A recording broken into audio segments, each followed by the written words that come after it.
Hey everybody, it's G Marks and welcome to this week's episode of the Paychex Thrive Week in Review podcast. This is where we pick out a few news stories that happened during the week and how they affect your business and my business as well. This week, there were like three big stories. Sometimes we do this and, we have to scrape a little bit to come out with, to talk about some stories, but not this week at all. There are three big stories coming out of Washington that I want to talk about because they all have significant impact on your businesses. So let's get started, shall we? The first and biggest news, I think, comes to the Federal Trade Commission, the FTC. Based on a 3-2 vote, the FTC has voted to invalidate, to make irrelevant going forward, non-compete agreements. If you have any non-compete agreements with your employees, they are soon going to be invalidated. Now, according to the FTC, their news release, FTC Chair Lina Khan says non-compete clauses keep wages low, surpass new ideas, and rob the American economy of dynamism, including from the more than 8,500 new startups that would be created a year once non-competes are banned. There are some right now business groups that are suing the FTC for this rule. But let me just make sure you know what you got to know. Number one is the rule still has to be published in the Federal Register. It should happen very shortly, maybe by the time this recording gets published. And then it's a four month timetable, 4 months until it becomes effective. OK, if you have anybody that's earning more than $151,000 in change, those non-competes will still be valid for these people forever. They're going to be grandfathered in. But if you hire anybody new, regardless of what they make after 4 months, those non-competes, you won't be able to do a non-compete with them. The same thing with any other employee that's earning less than $151,000. Their non-competes are invalid 4 months from when this gets filed with the Federal Register. I'm looking in the September timeframe, and I'm sure we'll be revisiting this more in depth as well.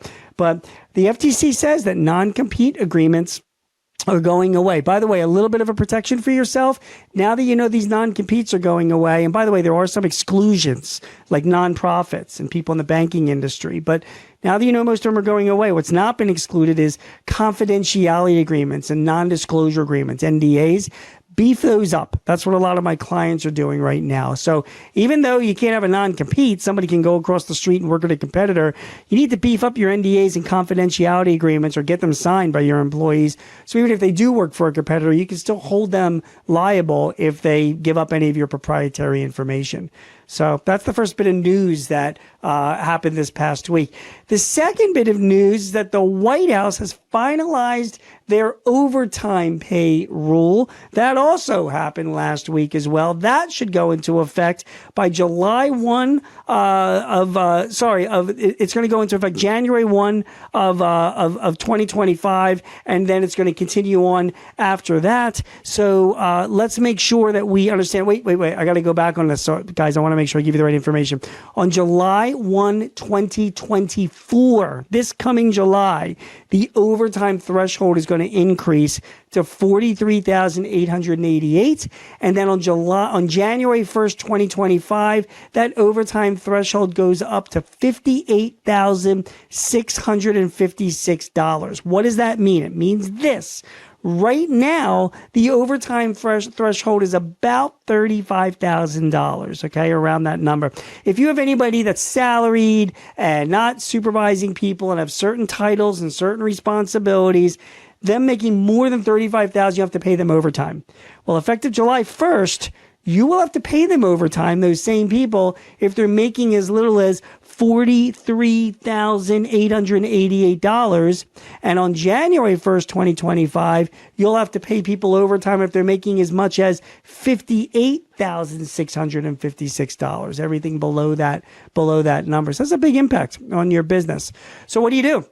You need to get together with your HR expert or your labor attorney, people from Paychex or whoever you're getting to advise you on your HR. And you need to look at all of the workers that fall into this category. And again, it's generally people that are salaried, not supervising people, have certain titles and certain job descriptions.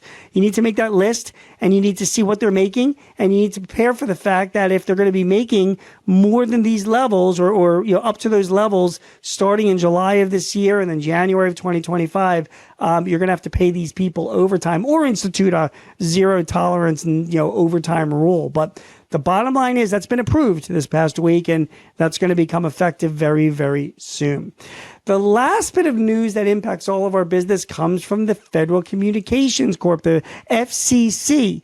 They are bringing back net neutrality. According to this report on NPR, the Federal Communications Commission voted 3-2 last week to reclassify broadband as a public utility, such as water and electricity, which will regulate access to the internet. So now the government can regulate this. This favors small businesses or individuals that might be jammed up on the internet because bigger companies and bigger needers of broadband space are getting the priority from the internet service providers. Well, no more. Now those internet service providers have got to give everybody equal access, which means that it could have an impact on our streaming, for example. It might be less streaming or worse streaming because more people are now getting access to the same broadband that the Netflixes of the world were getting access to. So is this good for overall business? I mean, again, for the businesses that paid for more internet and had more of a demand, they were enjoying this stuff. And now suddenly they're going to be competing against much smaller businesses that aren't paying as much for the internet, but they still deserve equal access because now the internet will be regulated like a utility, like water and electricity. So that's new news from the FCC. And yeah, you can expect some lawsuits about that as well. In fact, let me tell you guys, you can expect lawsuits about all these things. The FTC already, the non-compete rule lawsuits are pending. There will be lawsuits on the new Department of Labor's and White House, overtime rule, because there were lawsuits a few years ago when the government tried to increase the overtime wages. And this FCC rule of net neutrality, you can expect lawsuits on that as well, which could delay things, suspend things, even go all the way to the Supreme Court. And depending on how the elections go this November, if the administrations turn over, it could very well lead to non-starters with some of these rules, because these are just rules. They're not exactly laws. So a lot of these agencies might be told by a new president, stop pursuing these rules. We're going to change these rules back to the way that they were. So just be aware of them. Hey, thanks for watching and listening. My name is Gene Marks. You have been watching and listening to the Paychex Thrive Week in Review. If you'd like more advice and tips helping running your business, please visit us and get our newsletter at paychex.com/thrive. Otherwise, I will see you again next week with more news that impacts your company. Look forward to seeing you then. Take care. This podcast is property of Paychex Incorporated 2024. All rights reserved.